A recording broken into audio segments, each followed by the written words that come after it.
Atenção, queridos ouvintes! Bem-vindos a mais uma história do nosso extraordinário, magnífico e inigualável podcast Crime. Aqui quem vos fala é Edethley. Sou uma curiosa que toda sexta-feira às 20 horas conta um crime baseado num fato real. Antes de mais nada, muito obrigada aos comentários, aos likes, aos novos inscritos do último podcast. Por que eu agradeço eles?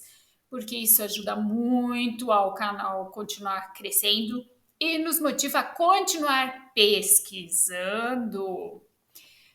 Vamos ao último podcast. O último podcast nós falamos sobre Rosa Parks, a mulher ícone quando se fala na guerra contra o racismo nos Estados Unidos.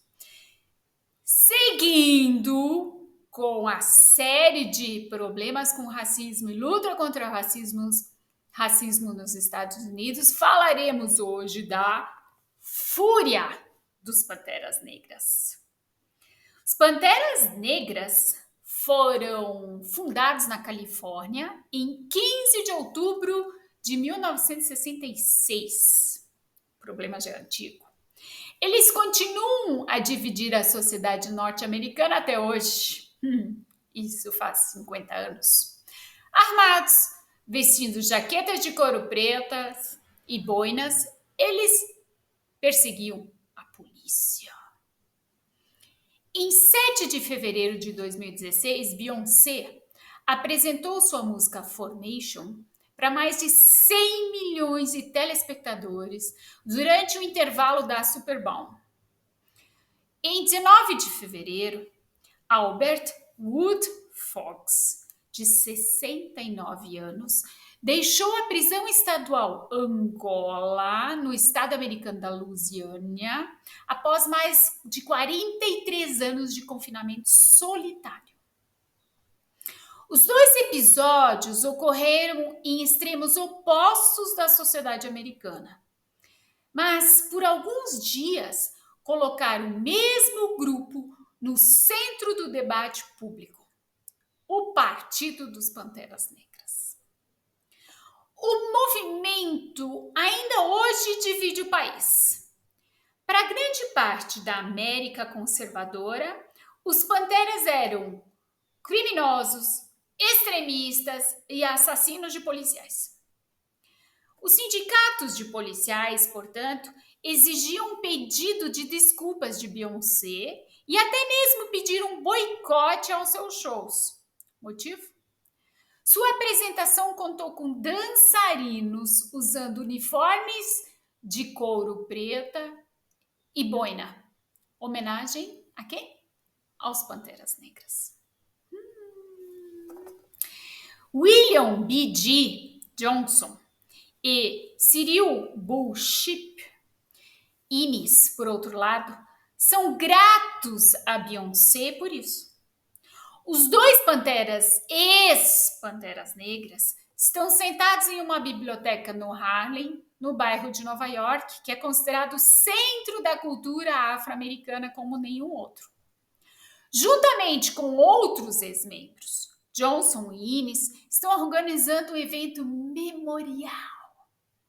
Ele será realizado em outubro, em Oakland, onde a história dos Panteras Negras começou em 66.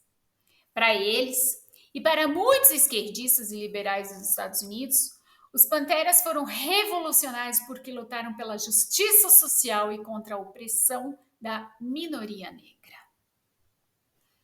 Em meados dos anos 60, houve ataques sistemáticos e violentos da polícia contra os negros em muitos lugares dos Estados Unidos. Muitos deles nós já relatamos aqui. Na Califórnia, nessa época, a lei garantia aos cidadãos o direito de portar armas abertamente. Huey Newton, de 24 anos, um estudante de direito de Oakland, no norte da Califórnia, decidiu fazer uso desse direito para proteger a população negra da polícia. Juntamente com seu amigo Bob Searle, ele fundou o Partido das Panteras Negras para a Autodefesa. Armados e vestidos com jaquetas de couro pretas, gola alta e boinas, os panteras perseguiam as patrulhas policiais. Sempre que a polícia parava um cidadão negro, eles monitoraram seu trabalho. Muitas forças de segurança consideravam a aparência das panteras intimidadora. Os políticos também ficaram alarmados. Em 2 de maio de 1967, a legislatura estadual da Califórnia debateu um projeto de lei para proibir o porte de armas de fogo. Para protestar contra a lei planejada, 26 panteras armadas forçaram a entrada do parlamento. O incidente os tornou famosos em todos os Estados Unidos. Posteriormente, foi fundada seções de panteras em todo o país, incluindo uma no bairro dos Kings, em Nova York. Cyril Innes, então com 22 anos, e Bill Johnson, então com 18, juntaram-se a eles em 1968. Ele estava interessado principalmente em ajudar a comunidade local, diz Johnson. Os panteras lhe deram a oportunidade de fazer isso. Hoje, ele se orgulha especialmente de uma biblioteca no Queens, inaugurada em 1969, pela qual ele fez campanha como pantera. A popularidade dos panteras também se baseia nessas iniciativas educacionais e sociais. Em 69, eles lançaram um programa para fornecer café da manhã gratuito às crianças em idade escolar. Eles fundaram uma escola em Oakland. Era uma espécie de agitação política e social. Os panteras se tornaram ícones da esquerda americana e inimigos do Estado. O chefe da FBI, Edgar Hoover, chamou-os de a maior ameaça à segurança interna do país. E deu instruções para monitorar os panteras, infiltrar-se neles com informantes e desgastá-los. Os métodos usados pelas autoridades variavam desde a falsificação de provas até execuções extrajudiciais. Na noite de 4 de dezembro de 69, Fred Hampton, de 21 anos, líder dos Panteras Negras no estado de Illinois, e seu guarda-costas foram mortos a tiros por uma unidade de elite da polícia no apartamento de Hampton, em Chicago. Posteriormente, a polícia alegou que os policiais queriam apreender armas no apartamento e foram atacados pelos panteras. Eles agiram em legítima defesa.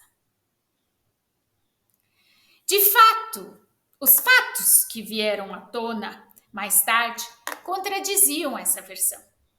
Um exame dos buracos de bala nas paredes revelou que a polícia havia disparado mais de 90 tiros. E os panteras haviam apenas 2.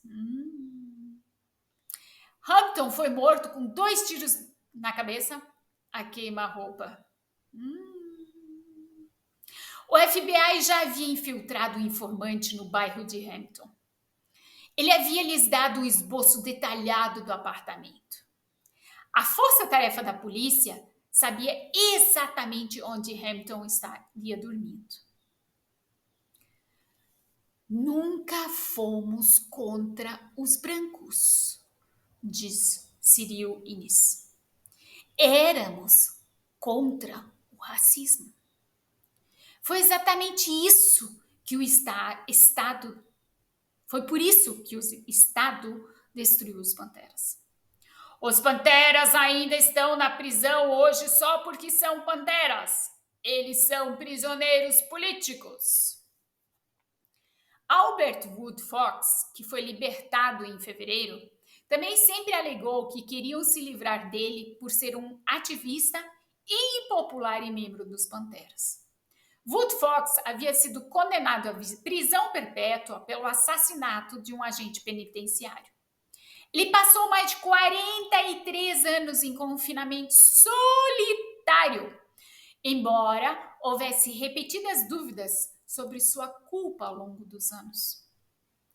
A viúva do guarda que foi baleado também se manifestou a favor da sua libertação.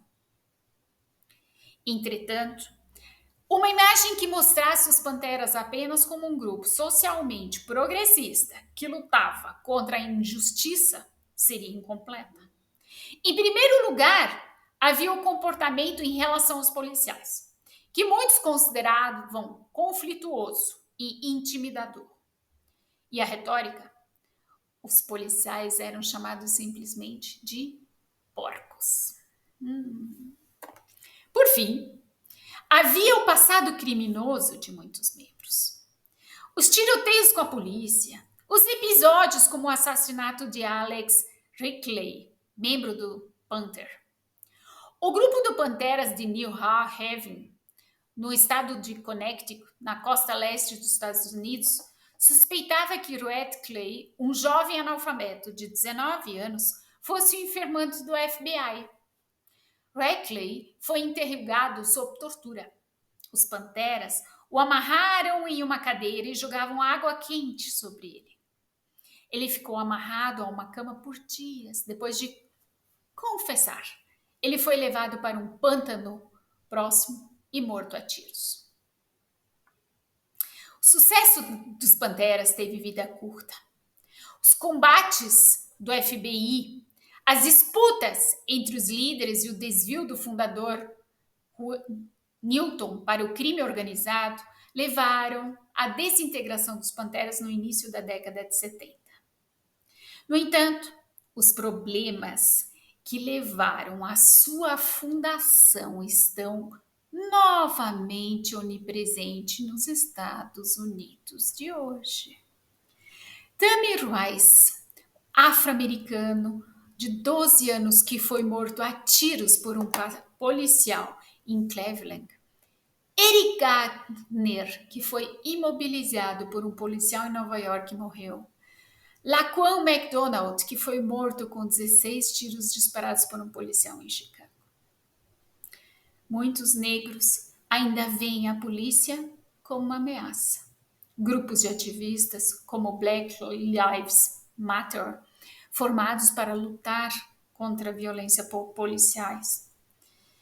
Os jovens ativistas ainda pedem nossos conselhos, diz Cyril Innes. Ele olha para a mesa em que está sentado. Acho que nós fizemos o certo mesmo na nossa vida. Mais uma história de luta de raças. Ou luta de cor da pele. Acho melhor, né? Muito obrigada.